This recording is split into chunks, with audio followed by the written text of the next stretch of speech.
changed, and it was so wonderful. My life changed, there is no more anxious in me. I will enjoy my whole life, all because of the spirit of Christmas.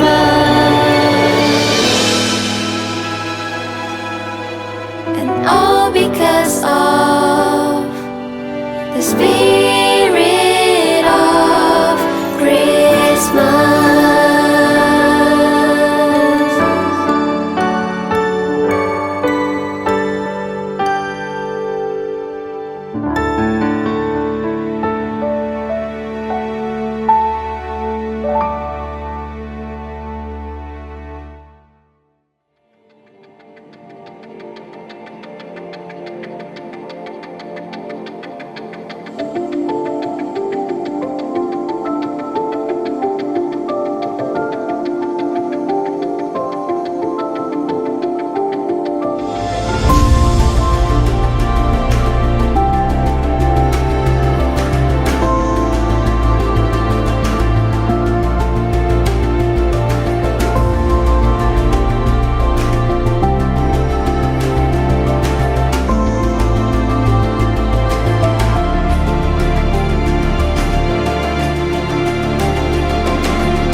Puji nama Tuhan, selamat malam, shalom.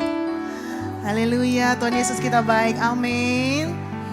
Kita mau datang menyembah Tuhan, memuji Tuhan dan menikmati kebaikannya.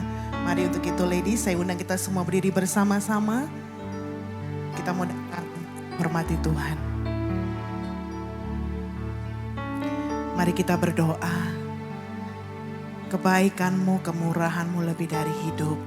Kami rasakan dalam kehidupan kami ya Bapa. Sepanjang hari ini Tuhan, kami boleh melaksanakan aktivitas kami. Kami merasakan Kau hadir menyertai kami. Dan saat ini kami umat-Mu, kami anak-anak-Mu. Kami rindu datang ya Bapa, menaikkan ucapan syukur kami.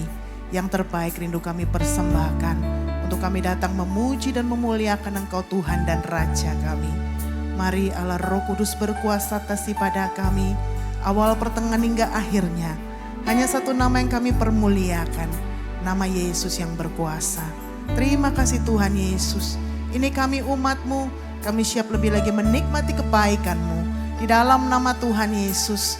Kita umat Tuhan yang siap lebih lagi menyembah Dia. Mari bersama dengan saya kita berkata, amin. Silakan duduk kembali ladies yang dikasih Tuhan.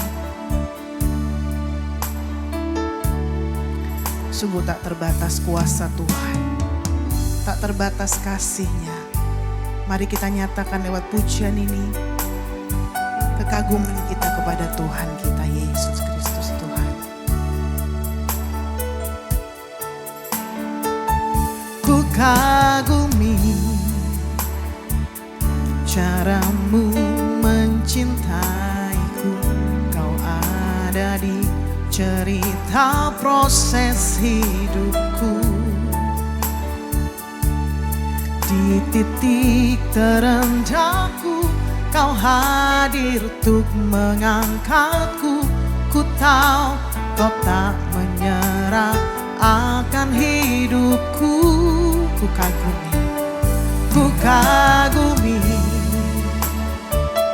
cara-Mu mencintaiku. Kau ada di cerita proses hidupku. Di titik terendahku, Kau hadir untuk mengangkatku. Ku tahu Kau tak menyerah akan hidupku. Tak terbatas kuasa-Mu, tak terduga cara-Mu.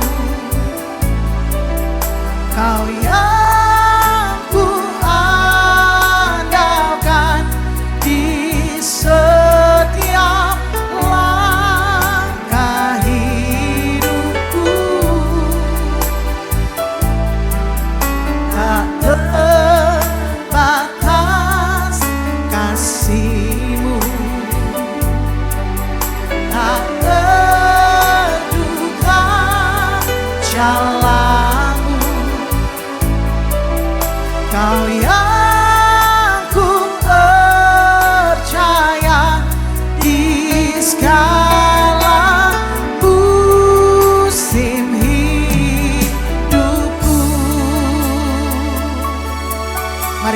percaya, nyatakan. Ku kagumi caramu mencintaiku. Kau ada di cerita proses hidupku. Ya Tuhan, di titik terendahku Kau hadir tuh mengangkatku. Ku tahu Kau tak menyerah akan hidupku. Ku kagumi, mari nyatakan caramu mencintaiku. Kau ada di cerita proses hidupku.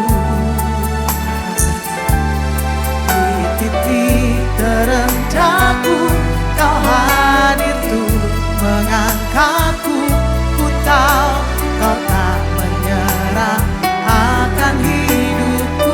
Kami nyatakan tak terbatas kuasa-Mu, tak terduga cara-Mu. Kau yang ku andalkan di setiap langkah hidupku. Tak terbatas, tak terbatas kasih-Mu, tak terduga jalan-Mu. Kami percaya Kau yang ku percaya di segala musim hidup. Tak terbatas, tak terbatas kuasa-Mu. Amin. Tak terduga cara-Mu.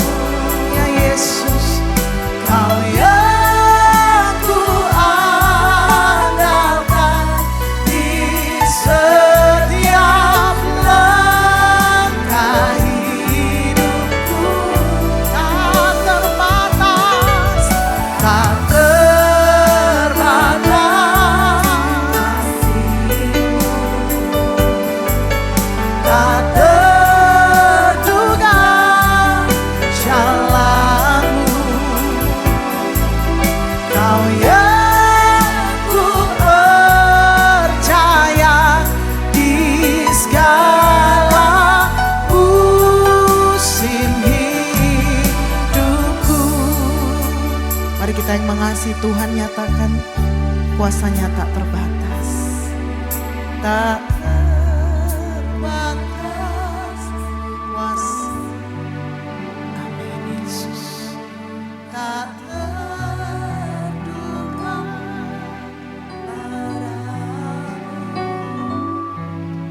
Kau yang ku andalkan di setiap langkah hidupku.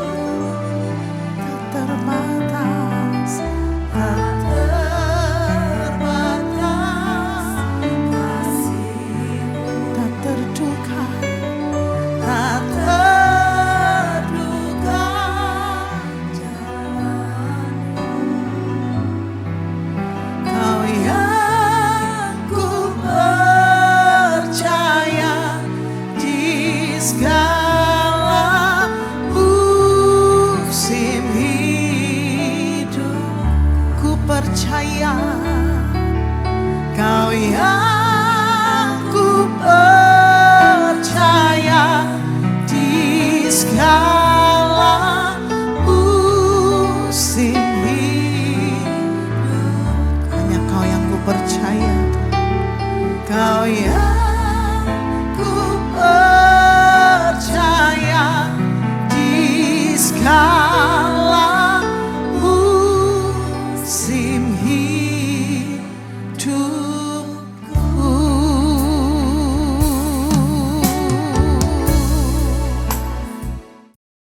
Mari kita tunduk kepala kita berdoa. Bapa kami dalam surga, yang kami kenal di dalam nama Tuhan Yesus, mengurapi, memberkati setiap kami, menyucikan, menguduskan setiap kami, supaya di akhir tahun dan pada saat suasana Natal ini, biar kasih Tuhan, kekudusan Tuhan, serta biar hati Tuhan ada pada kami, sehingga kami penuh melimpah kasih, sukacita, damai sejahtera, kebaikan, dan kemurahan. Beri kekuatan kepada setiap kami, biar doa-doa kami, ibadah pelayanan kami boleh berkenan kepada Tuhan. Sucikan hati pikiran kami Tuhan, supaya setiap mereka yang dalam pergumulan, Engkau bisa memberkati dan mengurapi mereka semuanya. Di dalam nama Tuhan Yesus, kami sudah mengucap syukur dan berdoa. Haleluya. Amin. Shalom semuanya. Ingat saudara, kita menyambut Natal. Merry Christmas, walaupun belum waktunya, tapi pasti suasana Natal sudah ada. Di Singapura sudah ada, di mana-mana ada, diakonia Natal kita juga ada. Dan memang acara kita Natal adalah mulai November sampai Januari pertengahan. Supaya suasana itu bukan cuma 2 minggu. Kadang-kadang suasana itu membentuk kita menjadi teduh, menjadi lebih dekat kepada Tuhan, lebih sungguh-sungguh kepada Tuhan, lebih terkenang lah saudara. Dan kita punya waktu lebih banyak lagi datang ke gereja. Kalau Natal cuma kita rayakan, hanya cuma 3 minggu, saudara, kita mungkin cuma datang 1-2 kali. Belum masalah kita yang numpuk pada tahun 2003 ini dengan kesulitan ekonomi, belum yang lain-lainnya, biar hati kita ini diubah Tuhan. Kesulitan ekonomi, persoalan masalah kita, jangan menunjukkan kita itu orang dunia, semakin kita terpojok dan menjadi sama dengan dunia. Tapi buatlah ini kesempatan Tuhan sedang berkarya dalam hidup kita. Supaya dalam kesulitan kita berkarya banyak. Dan saudara yang dikasihi Tuhan, ingat, resolusi kita menjadi inspirasi bagi banyak orang. Menjadi inspirasi banyak orang. Bagaimana kita bisa menjadi inspirasi, saudara? Yaitu ketika kita mengalami kesulitan, kita mengalami tekanan, masalah mungkin, salah paham, atau ejekan, ketersinggungan, atau apa saja saudara namanya, gesekan, tapi kita menunjukkan buah roh itu. Itulah menjadi inspirasi bagi banyak orang. Mungkin kita punya masalah kesehatan, keluarga kita, mungkin keluarga kita juga, atau apa saja saudara. Tapi tunjukkan usaha kita tetap keras, tetapi rohani iman kita itu tidak terpengaruh, bahkan semakin mengasihi Tuhan. Jangan ikut-ikutan dunia, susah ikut susah. Saudara senang pergi ke tempat lain, tamasya. Jadi jangan seperti itu, susah tetap mengikut Tuhan, senang kita tetap ikut Tuhan.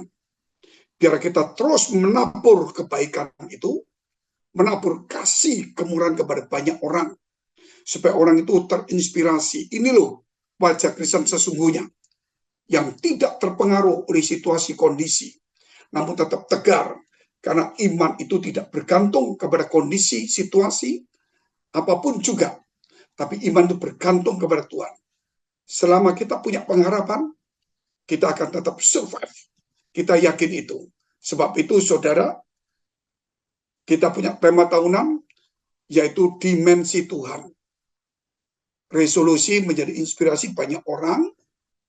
Tema tahunan itu, saudara kita tahu, dimensi Tuhan artinya kita masuk di dalam dunianya Tuhan.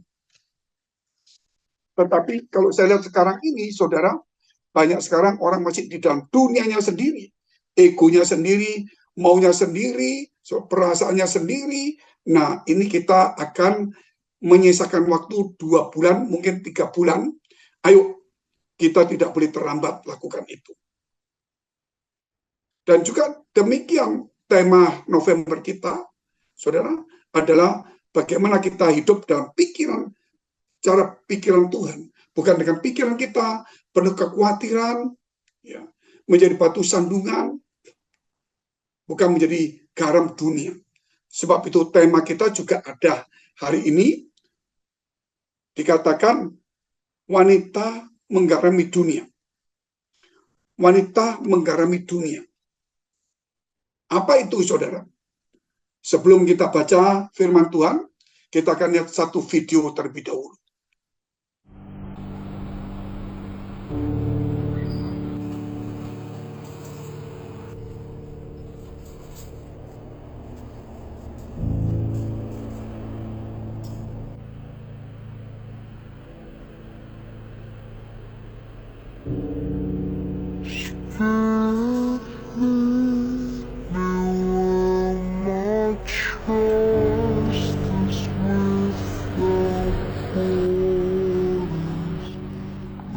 Nah, itu bisa menjadi inspirasi bagi banyak orang. Saya ada satu video lagi, tapi saya tidak tayangkan. Itu kejadian di Tiongkok. Seorang perempuan yang masih muda, mobil mewah, sedang berjalan menuju ke mobilnya. Tetapi sedang dalam berjalan, tiba-tiba ada satu mobil, klakson-klakson. Klakson-klakson, dia noleh. Tapi yang punya mobil itu nunjuk ke depan. Ternyata ada sepeda menghalangi jalan mobil itu. Maka perempuan itu maju ke depan, sepeda itu diminggirkan. Waktu diminggirkan, saudara, diminggirkan, yang punya sepeda langsung, ini sepedaku. Gitu. Kenapa kamu mau ngambil ya? Oh, dia bilang, enggak, sorry. Sepedanya dikembalikan. Yang punya sepeda ngamuk, saudara. Dan yang punya mobil juga rasanya, saudara, marah. Tapi perempuan ini tersenyum. Kemudian dia masuk ke mobilnya, dan orang terkejut. Mobilnya mobil yang cukup mewah. Yang mobil yang ngebel itu terkejut. Kenapa bel-bel perempuan ini, dia mau mengangkat sepeda itu walaupun bukan sepedanya. Walaupun dia orang kaya, dia tidak marah. Waktu dia ngangkat sepeda itu, yang punya sepeda marah, dia juga tidak marah. Tetapi dia tersenyum, terus dia naik mobil, sambil tersenyum dia jalan. Apakah kita bisa seperti itu, saudara? Nah, itu maksud saya, mungkin itu adalah sesuatu yang sudah disetting, tapi itu menjadi inspirasi bagi banyak orang. Demikian juga, kalau kita berkata, wanita yang menggarami dunia dengan pikiran Tuhan, yaitu dimensi Tuhan, yaitu firman Allah, kita harus lakukan. Sudah saatnya, teman-teman, para ladies, kita nggak ke gereja untuk berantem, cekcok, gosip, salah paham, tersinggung. Sudah tidak zamannya. Yesus mau datang ini, setan akan kocak kita di keluarga, di gereja, di pekerjaan, di mana saja. Setan akan kacaukan karena waktunya sudah sangat singkat dan sudah tiba. Waktu Yesus berjumpa dengan seorang yang kerasukan di Gerasa, yang di pekuburan itu, maka setan berkata, mau apa kamu Yesus? Waktuku belum tiba. Setan tahu kapan waktunya tiba. Dia tahu itu Tuhan. Sehingga Tuhan tanya, siapa namamu? Bukan berarti Tuhan tidak tahu. Tapi untuk menunjukkan kita bahwa satu manusia itu bisa dirasuk 7 setan, seperti perempuan saudara yang ada di kisah Alkitab, Maria. Maria bukan ibu Yesus. Juga kita tahu ada yang bisa dirasuk legion. Dan akhirnya legion itu berkata, aku legion karena kami banyak. Dan mereka minta masuk ke babi-babi. Tuhan izinkan akhirnya babi-babi itu, ribuan babi, hampir 2000 itu, masuk ke jurang dan mati lemas. Ini waktu setan itu, saudara, dia tahu kapan tibanya. Dan satu manusia itu bisa dirasuk 7 setan, bisa dirasuk ribuan setan, Dan apakah kita ini ada Roh Kudus atau tidak? Kalau kita ada firman, ada iman, ada pengharapan, ada kasih, nabur kebaikan, bukan kejahatan, bukan sakit hati, kekecewaan, ketersinggungan, saudara, dan kata-kata kasar, sudah bukan zamannya para ladies. Saya dapat sesuatu yang diteguhkan oleh 4 orang, yaitu 4 tahun yang lalu. Tuhan berkata, Fengki, akan ada pengangkatan. Persiapkan umatmu. Saudara, saya tanya sama Tuhan, bagaimana dengan gereja, keluarga, dan sebagainya? Tidak ada jawaban. Saudara, saya diam, saya bicara sama beberapa orang saja. Supaya saya tidak mau menghebohkan situasi nanti, wah ini ajaran apa. Tetapi kemudian saya cerita ke beberapa orang, anaknya pendeta satu di Surabaya, dia mendapatkan juga hal yang sama.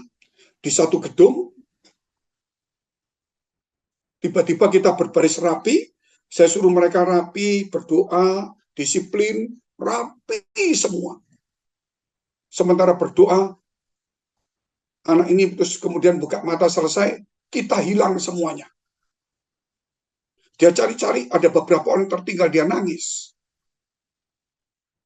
Baru kita ceritakan ke beberapa orang, ini peneguhan. Karena ini kita bicara bukan soal pribadi. Ini bicara gereja dan bicara Alkitab, pengangkatan akhir zaman tidak boleh gampang-gampang. Akhirnya dari Jakarta, seorang pekerja, laki-laki, yang sudah menikah. Ketika saya nyampaikan ini, dia datang, dia bilang, Pak Fengki, maaf. Dia bersaksi di mimbar. Dia nangis. Karena dia lihat ada 2 gedung tinggi. Dia di satu gedung sini, sementara kita di satu gedung yang satunya. Kemudian waktu kita di satu gedung ini, dia lihat dari sini, kita terangkat naik. Dia berteriak, Pak Fengki, teman-teman, jangan tinggalkan aku, jangan tinggalkan aku. Sampai dia nangis. Dia berkata, maaf Pak, saya tidak berani saksi, saya malu karena saya ditinggal. Tidak lama lagi kita dengar Pak Fengki juga dapatkan dari Tuhan. Ada pengangkatan. Dan kemudian ada juga pekerja dari Tanjung Pinang. Sama dengan apa yang didapat Pak Enggi. Walaupun versinya berbeda, maksudnya cara pengangkatannya berbeda, tapi pengangkatan tetap. Saudara, ini nggak main-main, teman-teman. Jadi para ladies harus bisa menggarami dunia. Bagaimana cara kita menggarami dunia dulu? Garam itu memberikan rasa. Sehingga rasa itu semua makanan jadi enak. Garam itu juga, saudara, bisa untuk membersihkan ya, hal yang tidak baik. Contoh, mungkin kulit atau hal sesuatu, garam itu bagus. Tapi kalau kebanyakan garam, saudara, ya tentunya juga tidak baik. Tetapi menggarami dunia bukan berarti kita menjadi tiang garam, itu beda. Istri Lot menjadi tiang garam, bukan menggarami, karena dia tidak taat. Menjadi tiang garam. Kita bukan tiang garam, loh, saudara. Kita menggarami karena kita bukan, saudara, bukan tiang garam. Tapi kita harus menggarami dunia. Itu bedanya. Sebab itu, para ladies, kita sudah mendengar banyak khotbah. Kalau saya melihat semua presiden, raja-raja yang tertinggi, baik sekarang maupun yang dulu-dulu dan akan datang, yang paling dekat itu bukan asisten, bukan hanya menteri, tapi istrinya.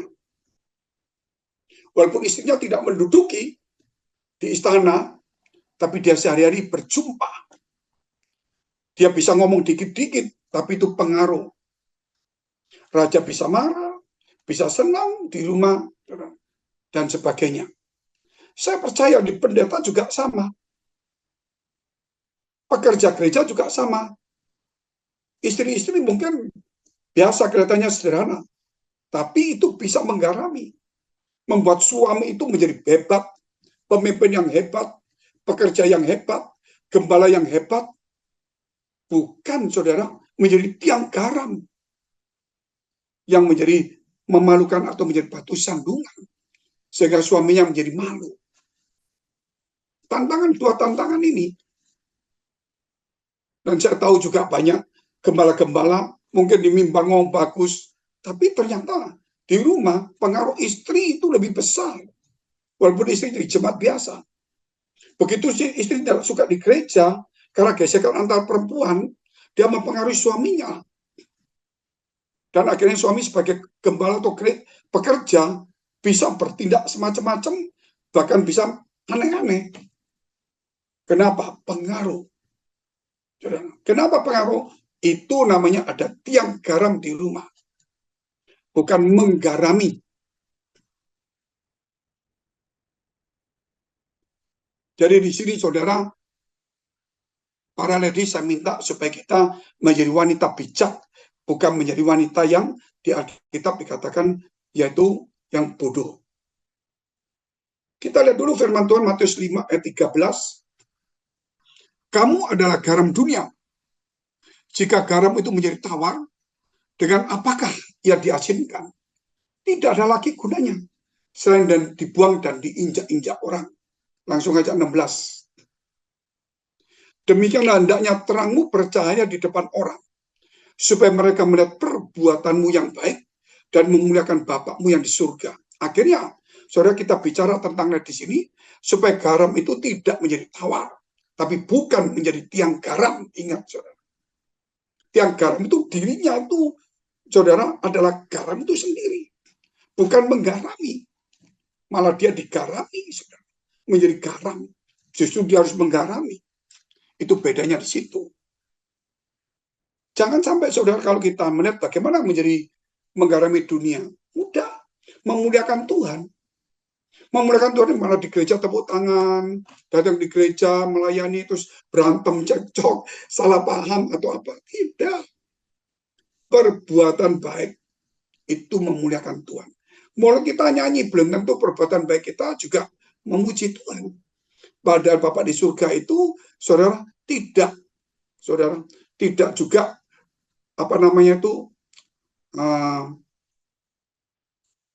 terpikat dengan suara kita, tapi dia terpikat dengan perbuatan baik kita. Makanya gereja ini sekarang diarahkan untuk banyak pujian penyembahan supaya Allah terpikat. Nah, itu memang gereja battle, tapi kita juga walaupun tidak battle kita ikut karena itu memang tren. Dan mereka gereja sudah diarahkan ke situ, tapi kita mengimbangi dengan ajaran yang kuat, dengan lagu-lagu kita yang punya pendidikan. Nah, ini kita kembali. Mari, para ladies, kita tidak boleh buang-buang waktu lagi. Kemanapun kita harus menabur kebaikan sesuai ajaran Tuhan. Kita dihina, kita disakiti, kita disingkirkan, salah paham, kita apa saja saudara, ditipu, ayo tetap kita menabur kebaikan. Walaupun hati kita sedih, tabur kebaikan, kemurahan dan keteladanan itu. Ini ingatkan juga para teman-teman ladies, juga para suami-suaminya diingatkan, supaya tidak sampai hutang piutang di gereja, kongsi dagang-dagang di gereja, supaya jangan ribut. Dan kalau bisa ada masalah besar, dikecilkan. Kecil ditiadakan. Jangan, saudara, ada orang ngomong A, tentang, oh Pak Fengi itu modelnya kok begitu ya, kok nggak bagus. Nanti kita ngomong sama orang, iya, orang itu ngomong Pak Fengi nggak bagus. Nanti orang itu ngomong, kok Pak Fengi nggak bagus. Nanti kedengaran ke saya. Kalau orang berantem lah. Nggak boleh, saudara. Walaupun kita dengar, ya kita nggak usah ngomong. Saya tahu juga, setiap orang, walaupun teman saya, walaupun gembala di sekitar saya, pasti baik sama saya. Tapi pasti juga pernah ngomong hal-hal tertentu. Wah, Pak Fengi gak fair, gak adil, Pak Fengi kok cuek, ada Pak Fengi kok sombong. Saya kadang-kadang, ya sudah, saya anggap itu wajar. Kadang-kadang saya juga ngomong sama. Itu kok gak pernah muncul ya. Kelihatannya apa? Tambah baik atau tambah buruk? Nah, bisa saja, saudara. Itu wacana. Itu wacana pendapat sejenak. Bukan sesuatu yang harus diputuskan. Sehingga ketika kita mendengar satu wacana, itu nggak perlu disampaikan. Itu hanya wacana. Supaya tidak timbul masalah. Yang perlu disampaikan adalah hal yang baik. Kalau hal baik itu berarti orang itu menerima kebaikan. Melihat kebaikan, itu baik itu. Berarti dia sudah pelajari. Dia merasakan makanan baik itu. Tapi kalau wacana itu kan apa kata orang. Cuma dia lihat, saudara. Bukan ditipu. Makanya tidak boleh ada seperti itu. Ingat itu, saudara. Nah, bagaimana kita bisa berbuat baik? Kita menjadi berkat. Kalau hidup kita dalam kekhawatiran terus. Khawatir masalah suami, khawatir masalah anak, masalah pekerjaan, masalah itu, tensi kita naik. Akhirnya di gereja salah paham. Terus akhirnya dalam apa saja kita beribut karena kekhawatiran. Coba kalau kita tidak khawatir, kita ada pengharapan. Orang ngomong apa aja kita senyum. Gitu. Pengharapan itu bukan berarti sesuatu yang sudah kita pegang. Tetapi yang akan kita pegang dan yang pasti akan kita pegang. Will, akan. Bukan sedang, saudara. Itu beda. Ayo kita tingkatkan iman, pengharapan, kasih kita. Dan kebaikan itu adalah buah dari roh. Roh Kudus, buah roh menghasilkan kebaikan. Pak, nggak musim kebaikan, Pak. Dikatakan tadi, biarlah kebaikanmu itu dilihat banyak orang, dan perbuatan baik itu memuliakan Bapakmu di surga. Ketika kita punya buah roh, kasih, damai sejahtera, sukacita, kebaikan itu muncul buah daripada kasih itu. Jadi kalau gereja sudah tidak mengajar kebaikan, nggak perlu baik. Kita selamat bukan perbuatan baik, betul. Karena Roh Kudus, tapi Roh Kudus bukan memberi keselamatan, menghasilkan buah kasih, damai sejahtera, sukacita, dan kasih menghasilkan kebaikan. Buah roh menghasilkan kebaikan. Ajaran Yesus berkata, perbuatan baik memuliakan Bapakmu di surga. Ayo kita memuliakan itu. Karena sekarang ada pelajaran, saudara, yaitu kasih karunia, hyper grace. Wah, itu enggak perlu perbuatan baik. Kita selamatkan karena iman. Gak usah diomong dari dulu lah. Kita selamatkan iman buat perbuatan baik. Itu betul. Gak usah diomong. Tetapi yang kita ngomong setelah kita selamatkan apa yang kita kerjakan. Kita nggak perlu lagi dimimbar. Nggak perlu ya. Itu adalah nggak perlu lagi. Itu hanya sepintas saja. Karena itu bagian dari iman. Kita sudah beriman. Dan iman pemberian dari Tuhan. Oleh pekerjaan Roh Kudus. Tetapi apa yang kita perbuat di gereja? Saudara lihat itu di media-media. Saudara bicara kasih karunia terus. Saudara. Nah ini berbahaya. Sehingga akhirnya gereja ini meremehkan ajaran Tuhan. Kita lihat dulu Matius 6 ayat 25. Karena itu aku berkata kepadamu, janganlah khawatir akan hidupmu, akan apa yang hendak kamu makan atau minum. Dan janganlah khawatir pula akan tubuhmu, akan apa yang hendak kamu pakai. Bukankah hidup itu lebih penting daripada makanan? Tekankan hidup itu. Dan tubuh itu lebih penting daripada pakaian, tekankan tubuh itu. Sehat, olahraga, dan pentingkan hidup itu menjadi berkat. Itu penting, saudara. Oleh sebab itu, kalau kita khawatir, kita cuma bingung dengan makanan, dengan apa yang akan kita lakukan dalam hidup ini untuk menghidupi kita. Kita lupa bahwa untuk menghidupi kita itu Tuhan pelihara kita. Untuk menghidupi kita, Tuhan itu pelihara, kita tetap usaha. Saudara. Tetapi, saudara, untuk aktivitas hidup itulah yang harus kita kerjakan. Saudara. Supaya kita ini mulai nggak khawatir soal makanan, tapi hidup ini berguna bagi banyak orang. Kita nggak mikir pakaian, karena tubuh kita ini, saudara, perbuatan menjadi satu teladan yang baik. Nah, kebanyakan kita ini banyak tahun-tahun ini khawatir. Nah, kekhawatiran itu tidak akan menambah, menyelesaikan masalah, justru memperberat masalah kita. Dan kekhawatiran itu selalu ada. Kalau nggak ada, Tuhan nggak berkata, jangan kamu khawatir. Tetapi, saudara, kekhawatiran itu ada, tapi Tuhan berkata, jangan kamu khawatir, berarti ada, tapi dibuang. Iman ditambah, pengharapan ditambah. Lady semakin hebat. Walaupun saudara walaupun apa-apa saja, saya yakin mantap lah. Kita lihat dulu. Apalagi kalau kita sudah tidak khawatir, kalau perbuatan baik, kita lihat ini back to his teaching semua. Pikiran Tuhan, dimensi Tuhan menjadi inspirasi bagi banyak orang. Matius 6 ayat 3 dan 4. Tetapi jika engkau memberi sedekah, janganlah diketahui tangan kirimu apa yang diperbuat tangan kananmu. Hendaklah sedekahmu itu diberikan dengan tersembunyi. Maka Bapakmu yang melihat yang tersembunyi akan membalasnya kepadamu. Sedekah. Saudara, sedekah itu, bicara sedekah itu kemurahan. Nggak perlu kita gembar-gembor, nggak perlu kita ngomong-ngomong, tetapi dikatakan adalah sedekah. Berarti ada sesuatu yang harus kita beri dalam hidup ini. Selain kita doa, memuliakan Tuhan, perbuatan baik itu apa? Menolong orang, mendoakan orang, melayani orang, merawat, mengatur rumah tangga, anak, gitu. Bekerja yang baik, menghormati orang tua. Tetapi ada juga, saudara, yaitu sebagian sedekah. Itu kalau kita nggak ada sedekah, kita nggak mau jemput orang karena harga bensin mahal. Bukan berarti orang itu kita kasih 10.000, bukan. Kita jemput mungkin kita hilang 2 liter. Nah itu juga bisa berupa sedekah. Atau kita ajak teman kita makan, sambil kita ngomong firman Tuhan. Karena dia punya duit, saudara. Nggak mungkin kita kasih 20.000, ajak makan, ngopi. Itu sedekah tetapi berbentuk, saudara, kebaikan. Bukan sedekah kepada orang miskin.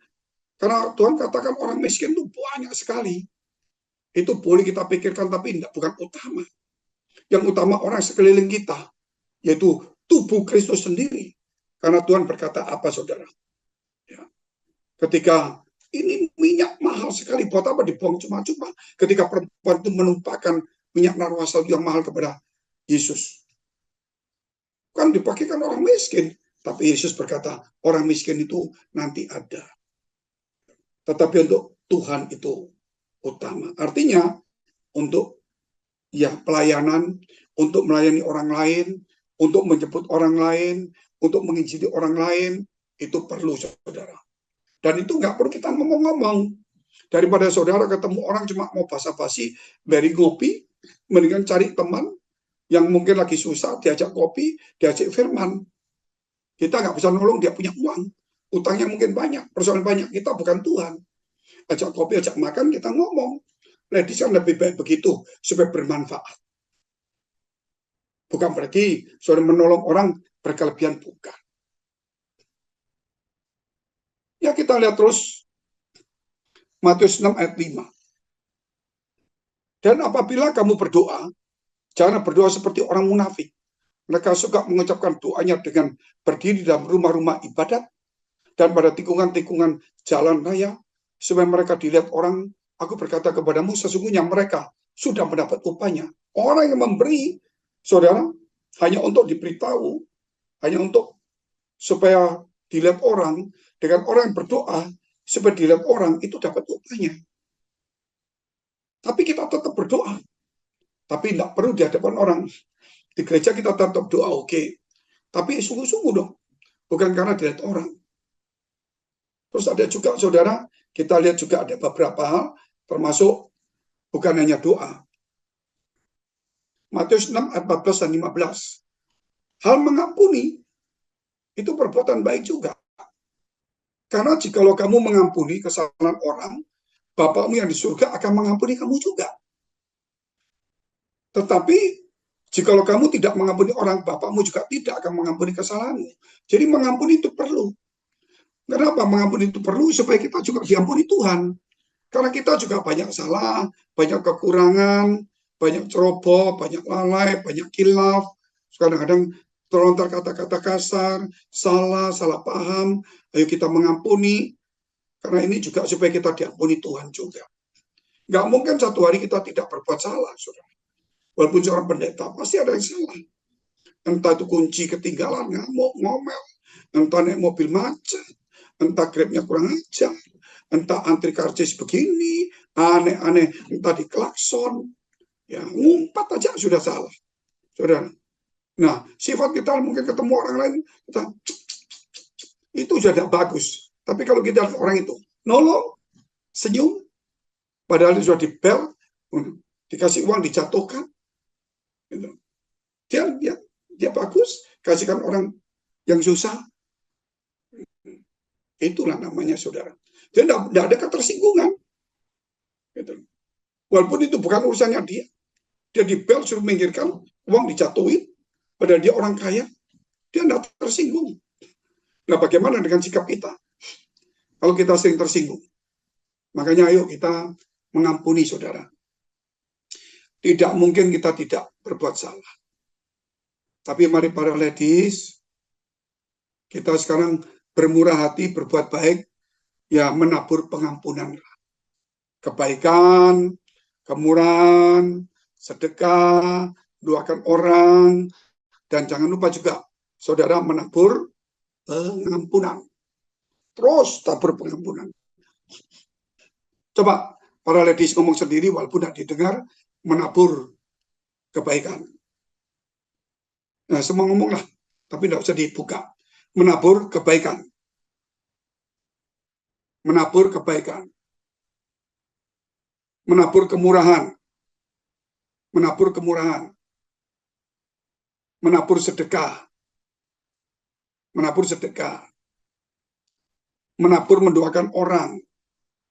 Menabur mendoakan orang. Menabur pengampunan. Menabur pengampunan. Menabur pengampunan. Kita akan menuai pengampunan. Kita murah hati, menuai kemurahan. Saudara, kebaikan kita akan menuai kebaikan. Saya cerita sedikit. Saya tinggal di kampung, dan itu dulu kampung itu banyak orang dari leluhur datang semua. Ya masih susah.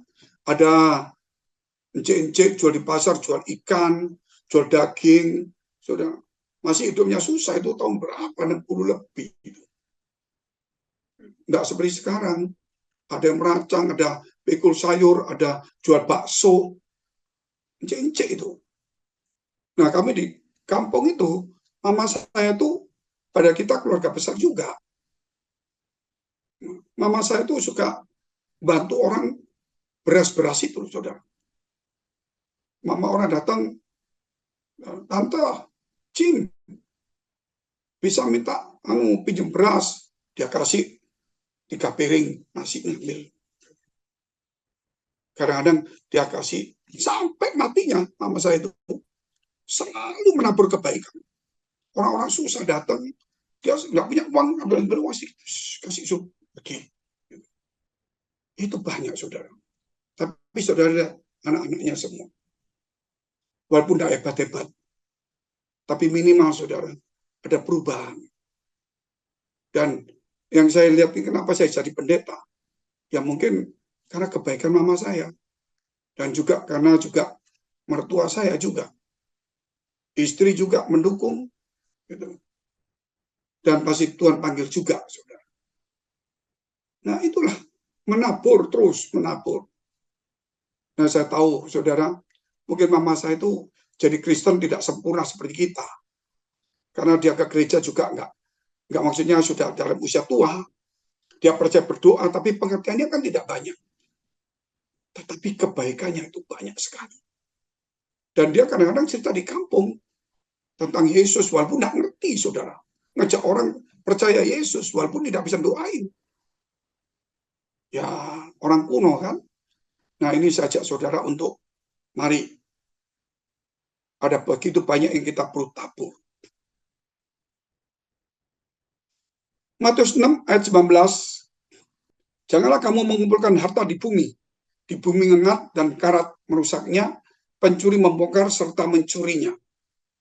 Nah, artinya di sini, saudara, kalau kita diberkati, jangan kita menjadi ego, jangan menjadi tamak, jangan menjadi ego, jangan menjadi tamak. Menaburlah sesuatu, saudara. Tadi dikatakan, untuk apa? Pekerjaan Tuhan di surga. Untuk menginjili orang. Untuk misi untuk kegiatan rohani. Ya, bukan cuman kita bicara uang, tetapi saudara, ya kita kalau berangkat mungkin jemput orang dari saya katakan, itu sudah menabur. Itu sama dengan saya kita tidak mengumpulkan uang di bumi, tapi juga kita rela gitu loh. Dari hal inilah, karena kita nanti saudara akan menuainya di surga, bukan berarti kita bayar segini dapat banyak, bukan. Tapi Tuhan itu memang, saudara, kita bukan karena dapat banyak, tapi itu memang janji Tuhan bahwa apa yang kita tabur akan kita tuai. Tapi kita nggak bicara soal kaya loh ya, tapi soal kebaikan kita akan menerima kebaikan. Yaitu mungkin anak kita akan jadi orang besar, anak kita mungkin menjadi orang berhikmat, dilindungi Tuhan, kesehatan kita, rumah tangga kita, sebagainya. Matius 6:33, tetapi carilah dahulu kerajaan Allah dan kebenarannya, maka semua itu akan ditambahkan. Ini yang utama. Di gereja kita bukan cari, saudara, pembicaranya. Bukan cari teman, bukan cari, saudara, akhirnya cari-cari jadi masalah. Tapi dahulukan kerajaan Allah dan kebenarannya, firman. Jadi di gereja kita itu memberikan kebenaran. Kerajaan surga bicara kebenaran, damai sejahtera. Jadi ada perdamaian di gereja, bikin persatuan. Namanya persatuan pasti ada percekcokan, pasti berbeda pendapat, namun persatuan. Tidak ada yang kebal, termasuk pendeta, termasuk saya. Bisa jajak setan bikin hal yang negatif pada saya. Tetapi kita tidak boleh, saudara, kita harus lawan itu cepat. Supaya sampah di pikiran kita itu tidak boleh lama-lama, harus dibuang malam hari. Kalau enggak, itu akan menjadi racun dalam hidup kita. Yang terakhir, Matius 7 ayat 1 dan 2. 1, 2, dan 12 ya. Janganlah kamu menghakimi supaya kamu tidak dihakimi. 2. Karena dengan penghakiman yang kamu pakai untuk menghakimi, kamu akan dihakimi. Dan ukuran yang kamu pakai untuk mengukur akan diukurkan kepadamu. Ini contoh. Itu loh, lihat kan di gereja itu. Itu pelayanan-pelayanan. Wah, rohaninya kok begitu ya? Orangnya kok kikir ya? Orangnya kok egois, sombong. Orangnya, wah, ini. Apa yang kita omongkan, itu diukurkan ke kita juga. Gitu. Pasti itu Tuhan ngomong, oh kalau gitu kamu mengukur orang itu begitu. Ukuranmu, apakah kamu sombong, egois, kikir, apakah kamu ini. Lebih baik kita lihat orang itu kurang baik, kita lihat yang baiknya. Kita tahu tidak ada baik, ya seimbang. Mungkin sedikit kekurangan, tapi kan akan terbentuk baik. Gitu. Sambil kita mendoakan, nggak usah bicarakan. Ini kita harus menjadi inspirasi bagi banyak orang. Kita masih masuk dimensi Tuhan. Kita hidup dalam pikiran Tuhan, termasuk wanita menggarami dunia. Ini bukan satu slogan teori, saudara. Para ladies, ayo bawa suami keluargamu. Anak-anak itu terutama akan lihat mamanya juga. Mamanya aktif nggak doa gereja. Nah, itu kita akan bawa keluarga kita. Jangan sampai ada hal yang tidak baik. Yang terakhir, ayat 12. Segala sesuatu yang kamu kehendaki supaya orang perbuat kepadamu, perbuatlah demikian juga kepada mereka. Itulah isi seluruh hukum Taurat dan kitab para nabi. Yang kita mau supaya orang baik sama kita. Kita mau orang itu supaya ramah. Kita mau supaya orang itu sopan. Kita mau supaya orang itu hormati kita. Kita mau orang itu ngalah. Kita mau orang itu jangan egois. Kita mau orang itu jangan suka maksa. Saudara, kita lakukan lebih dulu sambil kita menabur pengampunan, damai sejahtera, kebaikan, dan tidak menghakimi orang itu. Maka seluruh hukum Taurat dan kitab para nabi kita sudah lakukan menjadi Kristen, walaupun tidak 100% sempurna, tapi dianggap sempurna, walaupun tidak sempurna kepada sempurnanya. Tapi sempurna dalam arti, saudara, firman itu sudah mulai kita terapkan dalam hidup kita. Walaupun kadarnya tidak 100%, tapi firmannya sudah jalan. Nah, itu penting sekali. Para ladies, inilah pesan saya sebagai gembala senior. Saya mungkin tidak bisa memberi apa-apa. Sebagai saudara mungkin susah, saya bisa doa. Mungkin saudara susah apa, saya juga bisa membantu. Walaupun saya mungkin dengar kesulitan, saya tidak bisa apa-apa. Tapi saya punya Tuhan yang selalu saya bisa komunikasi, dan Tuhan yang menjamin. Saya berdoa kepada Tuhan supaya Tuhan yang menolong. Dan inilah yang saya bisa memberikan, yaitu ajaran Tuhan. Supaya apa yang kita dapat hari ini, harta yang paling besar. Ini harta yang paling besar.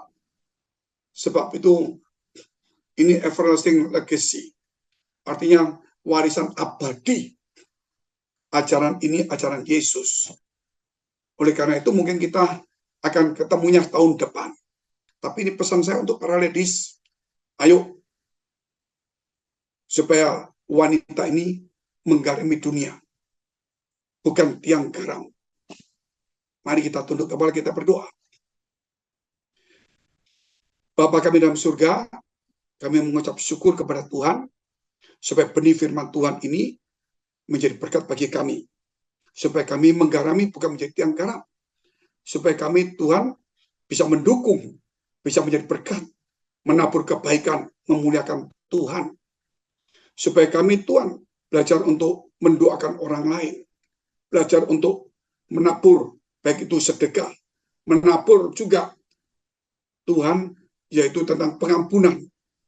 Menabur kami juga tentang Tuhan, yaitu supaya kami tidak kekhawatiran, tetapi menginspirasi banyak orang.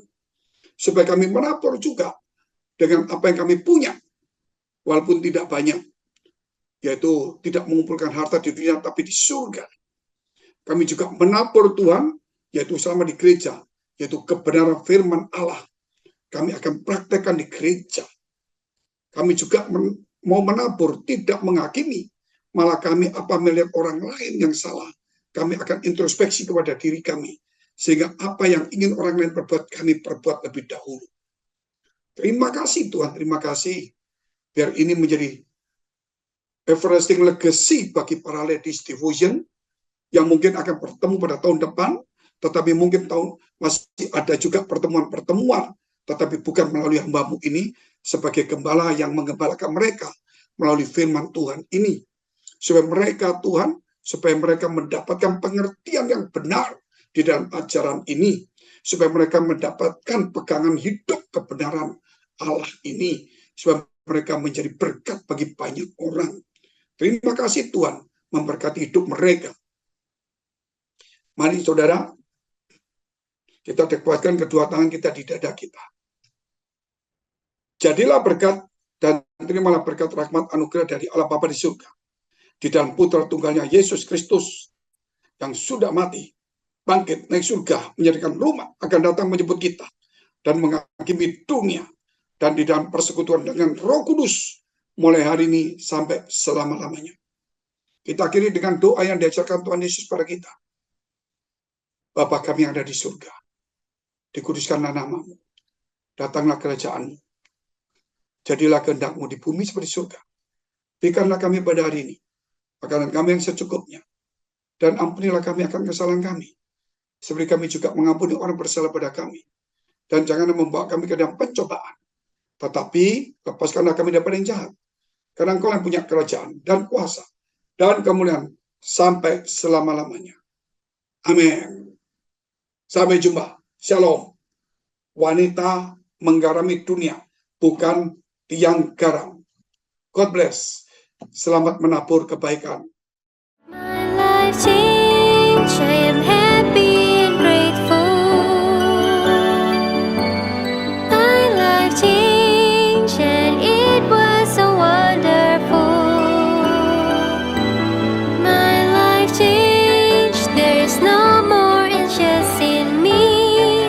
I will enjoy my whole life, all because of the spirit of Christmas.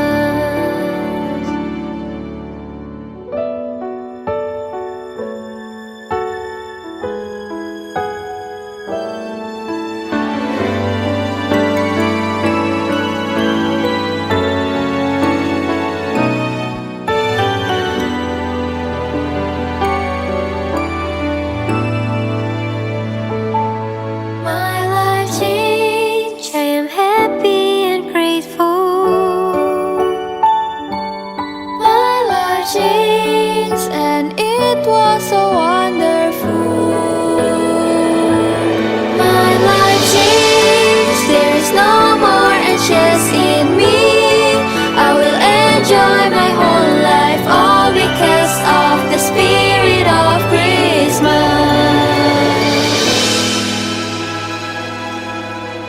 And all because of the spirit of Christmas.